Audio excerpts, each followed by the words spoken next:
Good morning and welcome to Church at Home with Rachael for Tuesday the 6th of July. It is a beautiful day because it's a bit cooler, but it's also raining. And our farmers and our reservoirs need the rain. So God's blessings raining upon us today is a good thing.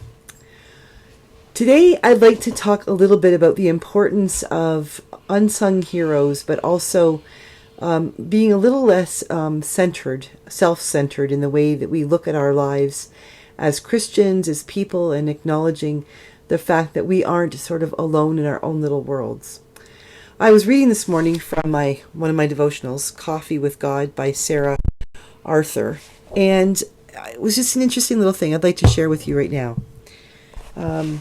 She says, I haven't always grasped this global view of the kingdom, particularly the interdependent relationships we as individuals and cultures have with one another in the body of Christ.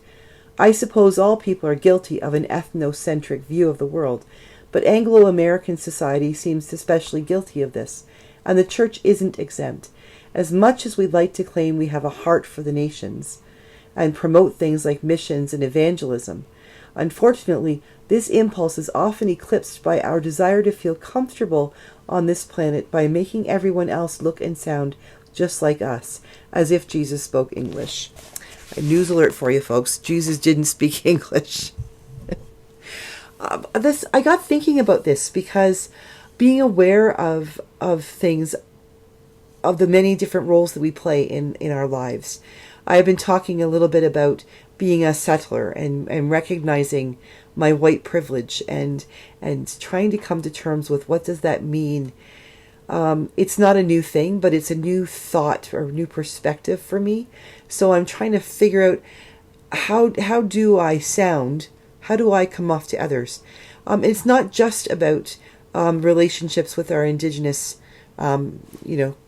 co-Canadians, the Indigenous peoples of this country, but also with people who are LGBTQ, Two-Spirited Plus. This use of pronouns and what does that mean? And I never worried about it before, and now I'm more aware that I have to be careful. Like a moment ago, I said our when I said Indigenous. They're not our anything. They're not mine. The Indigenous peoples of this country, of this nation, of this Turtle Island, the Indigenous peoples who are, in effect, they are my brothers and sisters and siblings, keeping in mind the non-binary members of our society. They're all part of creation that God has given us, and that in that way, shape, or form, they are my siblings as Indigenous peoples or as people who are gay or straight or trans or anything else. They are, in that sense, then, yes, I can say they are my siblings in creation, in God's creation. But I have to be careful that I don't try to claim them. But there is a group I would like to claim, because it's another part of my identity that I don't give a lot of thought to lately. And that's my identity as being not only a priest in the Anglican tradition, in the Christian tradition, and a wife and a best friend and a stepmother. I am also a military spouse, and that is a very specific thing that really we can learn a lot from military spouses about interdependence. Sarah is talking about the need to stop looking at ourselves as the center of our own worlds, that we tend to approach everything we do considering only the perspective that we bring into it, that we look at it from our perspective.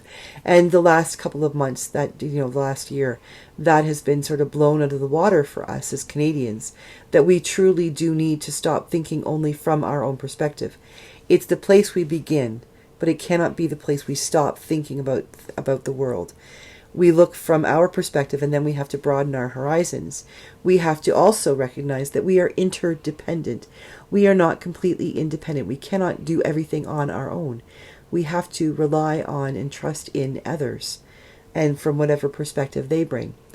And I think sometimes in the church, especially being in churches where there are bases, armed forces bases, we often overlook the very important group of people, the resources and and the resources available, but the resources that might be needed from us for that group of people who are military members, and in particular, military spouses and families.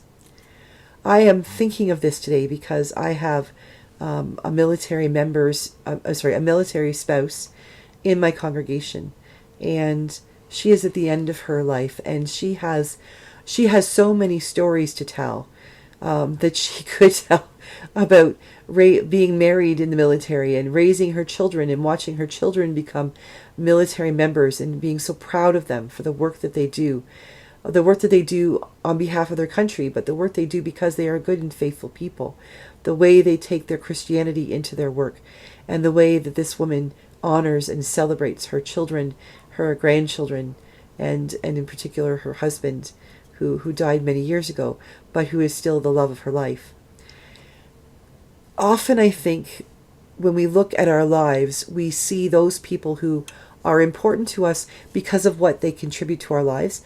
And I think that sounds so selfish. I think it's normal that we surround ourselves by people who help us. If they hurt us, we're not going to surround ourselves with them. We're going to try to avoid them or push them away. Mostly. But so we surround ourselves by people who can help us. But sometimes when we become so centered on what we need, we neglect to see not only what others need, but also what others have to offer. That maybe they don't have something to offer us directly that will improve our lives or make things better. But maybe they just simply have something to offer us that would expand our lives. It's kind of like going to the library. I love to read. So when I go to the library, I often will take something nonfiction and maybe a biography and a mystery and a historical romance or something like some kind of something funny. I try to expand my horizons, but I really like that section in the library where they have the new releases, or they have this librarian suggests, because maybe there's a whole other genre of literature that I've never approached. For instance, I'm not really into science fiction, so I don't generally read science fiction, but there are probably really good authors out there that I could read, like Kurt Vonnegut. I guess I heard is a really good science fiction person to read. Did you know that the great Christian theologian C.S. Lewis wrote some significant science fiction as well?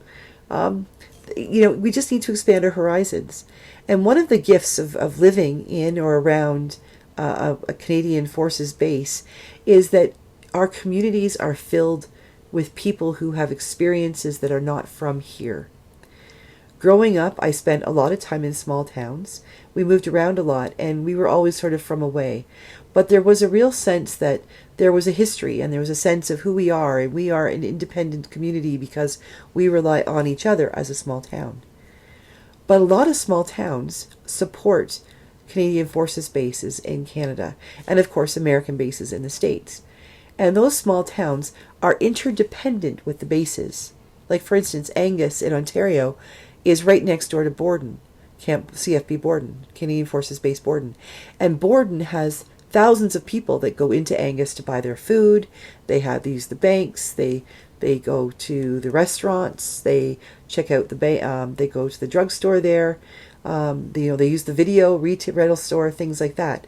And if Borden disappeared, Angus would suffer. But if Angus wasn't there, Borden would suffer. They're codependent. They're interdependent. They need each other. Well, the people on the base need the people in town, and the people in town need the people on the base as well. My friend from my congregation, who I get to see today, has spent her whole life, it seems, most of her life, all of her adult life, I think, living around the world and across this country, contributing to small communities where she has been able to bring her expertise in different cultures, in different awarenesses, in learning how to deal with people who are from the highest ranking generals down to the lowest ranking privates, and their spouses and their families in between. Quite often we hear in the Bible allusions in the Gospels, allusions to those people who supported Jesus' ministry, who helped him out, who made the meals and paid the bills. And we hear a lot about the 12 disciples, but we don't hear about their families, and we don't hear about those people who made the arrangements behind the scenes, the Marys and Marthas who were there all along. There is an allusion once or twice to the women who supported Jesus' ministry. And I think that we need to pay attention to that. Who are those people behind the scenes or on the sides who contribute to the ministries, who contribute to our towns? And I think that one of those things, those interdependent things, are our military spouses. We need to pay attention. There's lots of military spouses who are men, but my experience has been that it's the ladies who tend to get more involved with things like the military family resource centers and things like that. But they have so much to offer, both to the military community, but also to the communities around the base.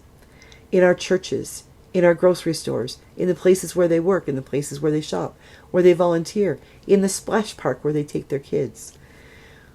We have this incredible gift of knowledge and experience and compassion and passion right here in our midst in Wainwright.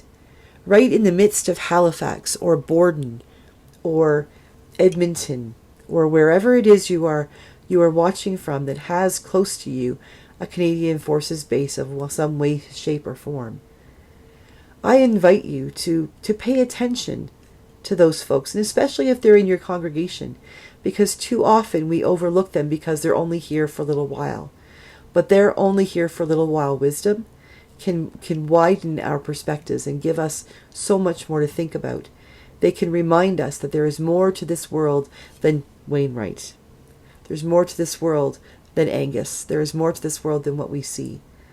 And there is more to this world that we are being offered when we get to know people who are always behind the scenes, the support, the strength behind the uniform, the strength that often is the strength of our communities, but we don't see. It's as camouflaged as the husbands' or the spouses' uniforms are. So I encourage you to widen your perspective.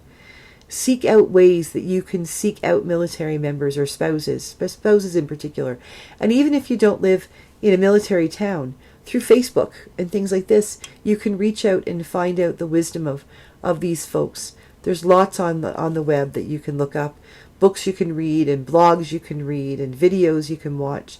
Watching just this incredible gift of resiliency and hope and energy and information and wisdom that military spouses share with our communities, like those people who shared with Jesus' community, that people never recognize, but our world would be so much different without. So to my friend Marcia, to my friends Chantel and Michelle and Fran, and to all of the people out there who have supported their husbands and wives as they serve in uniform, God bless you, and thank you for the strength that you have given us in our communities, in the CAF community, and to the world. Have a wonderful day, everybody. I will see you tomorrow for Church at Home with Rachael.